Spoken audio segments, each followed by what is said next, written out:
মানুষ কথায় কথায় বলে বাপের বাড়ি কষ্টের জীবন পার করলে নাকি শ্বশুর বাড়িতে সুখের জীবন পার করে। কই, আমি তো সেটা দেখি না।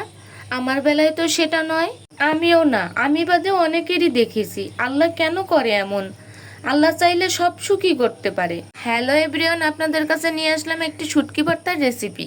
এটা ছিল সুরি শুটকি। এটা আমি কখনো খাইনি, চোখেও দেখিনি। হ্যাঁ, তবে মাছটা চোখে দেখেছি। সাগরের দেশে বাড়ি আমার, ছুরি মাছ চোখে না দেখে কি থাকতে পারি? আপনারা কি নামে চেনেন জানি না, কিন্তু আমরা তো বলি ছুরি মাছ। অনেকদিন যাবতই ফ্রিজের এক কোণে পড়েছিল, শাশুড়ি মা দিয়েছিল। কি করব ভাবতেছিলাম, এই মাছ কিভাবে খায়। ভাবতে ভাবতে করেই ফেললাম শুটকি মাছের মতন ভর্তা। প্রথমে মাছটাকে পরিষ্কার করে নিয়ে হলুদ লবণ দিয়ে সেদ্ধ করে নিলাম। তারপরে হলুদ লবণ দিয়ে আবার তেলে ভেজে নিলাম।